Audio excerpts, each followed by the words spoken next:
warahmatullahi wabarakatuh. Waalaikumsalam warahmatullahi wabarakatuh. Oke, jadi di sini saya akan menceritakan ulang buku kedua saya yang berjudul Azamain. Azamain ini singkatan dari Azam dan Jasmin, karya Sophie Aulia. Kita kenalan dulu sama tokohnya. Yang pertama itu ada Azam Al-Baihaqi atau yang kita sebut sebagai Azam, ada Aura Jasmin yang kita sebut sebagai Jasmin, dan ada satu lagi namanya Deka. Disclaimer, Deka itu pacaran sama Jasmin itu dari maba sampai semester akhir semester akhir. Nah, di bab pertama ini yaitu pertemuan antara dua tokoh utama yaitu Azam sama Jasmin, yang ternyata pertemuannya ini tidak sengaja tapi justru menjadi awal hubungan mereka. Terus singkat cerita, seiringnya waktu berjalan, ketika mereka ada di Bandung, mereka itu mulai sering berinteraksi sehingga mereka itu mulai semakin dekat, mulai semakin mengenal satu sama lain, meskipun di situ mulai muncul konflik-konflik kecil.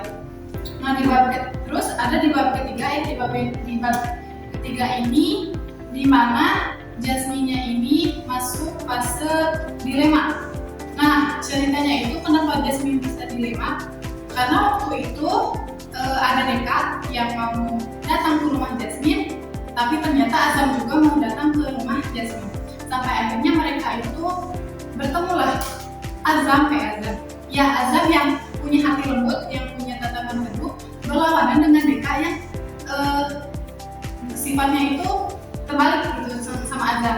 Dimana Deka itu ketika beradu argumen dengan Azam, dia itu mengeluarkan kata kasar dan sebagainya, sedangkan Azam cuma menanggapi dengan teduh, dengan tenang.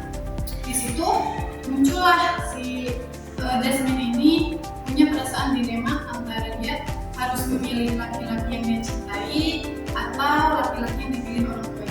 Dan disclaimer juga, Deka ini belum tahu kalau sebenarnya Jasmin itu dijodohin sama Azam. Nah, terus di bagian tengah ini ya, ada satu kejadian, si Deka ini curiga kalau Jasmin ini nyimpen sesuatu lah gitu, nutupin sesuatu dari Deka, sampai akhirnya udah selang beberapa minggu itu Deka itu ngediemin Jasmin, entah itu di kampus, di luar, sampai Jasmin itu merasa kalau dia itu bukan dihargai ya, dan dianggap lah ya gitu, karena sikap dingin Deka yang berubah drastis gitu. Yang tadinya cinta banget sama Jasmin tiba-tiba jadi dingin. Nah, di tengah kebingungan Jasmin ini, dia mulailah dia itu mendekatkan diri gitu, religius, mendekatkan diri kepada Tuhan. Dia berdoa, dia meminta jalan, meminta jawaban, meminta ketenangan buat diri dia lewat doa yang dia lontarkan di sujudnya. Sampai pada akhirnya pada saat dia mengalami patah hati karena Deka, dia mulai belajar, Jasmin ini mulai belajar artinya mengikhlaskan. Tapi bukan berarti mengikhlaskannya ini Deka sama Jasmin ini bukan berarti mereka udahan, tapi dia cuma belajar mengikhlaskan sikap Deka yang ini. Kemudian sampai akhirnya keterlibatan dia di panti asuhan, Jasmin ini mulai belajar tentang arti kehidupan dan bersyukur dan makna hidup yang dalam lah. Ya, mungkin hanya sedikit saja ceritanya. Nanti kita lanjut lagi di pekan depan bagaimana konfliknya, endingnya. Sekian, terima kasih.